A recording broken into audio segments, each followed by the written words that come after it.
Welcome back, guys. Hope you're having a fantastic day. I've gotten a few comments recently asking me to talk about the way in which I organize my schedule. So in this video, I'm gonna go over that.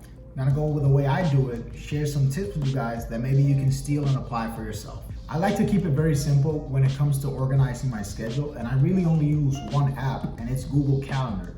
The reason why I prefer it is because I can access it from all of my devices. Doesn't matter if it's my PC, my iPhone, my MacBook, I can access my calendar at any time. Now, one thing I do is that I only keep a single calendar.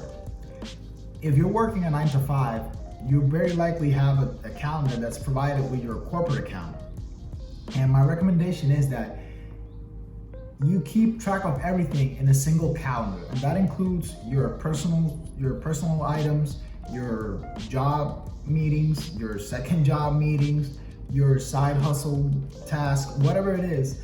Personally, I track everything in a single calendar, and I do that on one of my own Gmail accounts. I don't use my work calendars for that sort of thing. The reason why I like to have everything in one place is because it makes it easier to keep track of everything, which is definitely something I would recommend. Now, as for planning out my schedule, I do this on a week-by-week basis.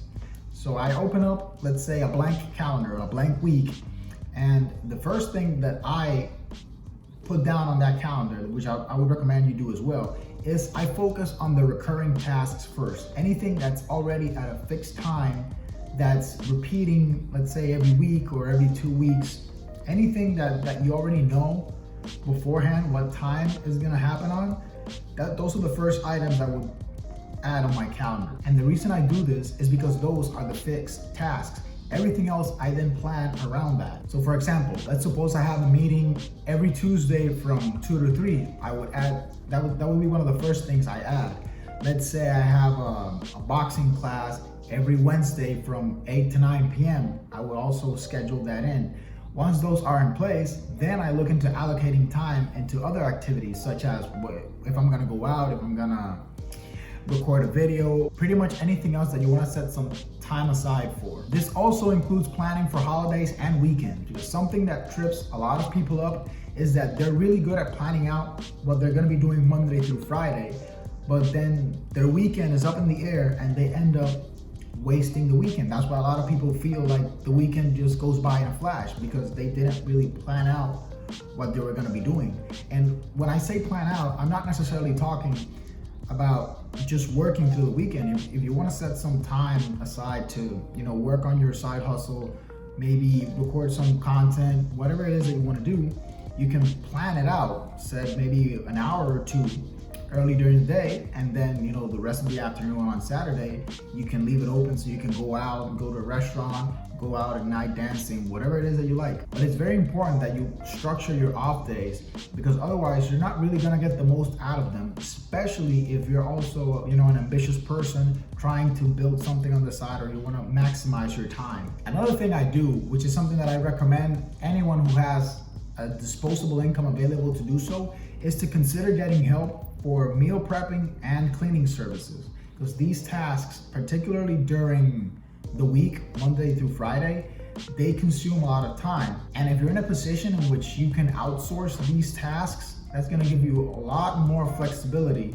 to be more efficient with your work, get done earlier, and have more time to do the things you want to do.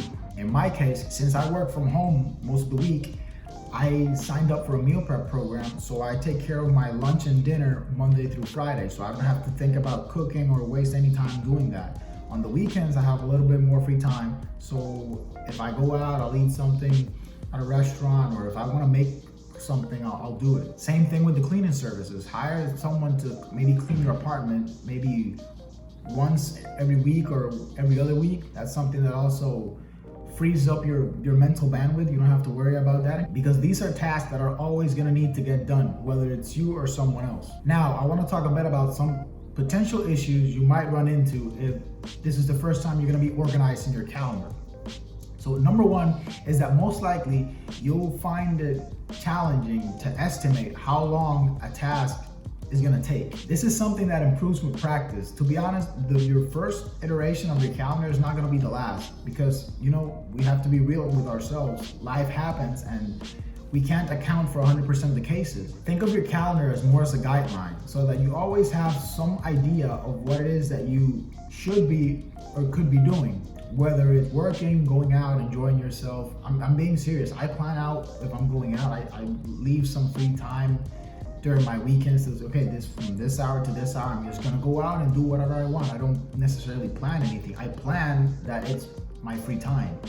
And this can get real anal depending on how type A you are, but remember that it's not written in stone. Life happens and you can always adjust if you need to make changes. Over time, you're gonna start noticing that you're going to get better at understanding your capacity and finding out the things that work best for you. One last thing, personally, I don't have notifications enabled on my phone, except for phone calls and calendar notifications. In my opinion, notifications are extremely distracting, but I do have my calendar notifications enabled, but I only set them for once, 30 minutes before any event that's gonna happen. I don't really have multiple notifications because then it gets overwhelming and then it's just too much. This is personal preference, obviously, depending on how disciplined you are. You can play around with it, but just keep that in mind. In summary, the best way to organize your schedule is in whichever way makes it easier for you to stick to. This is just the way that I do it, and it's not necessarily a one size fits all. Anyways, just wanted to share that with you guys.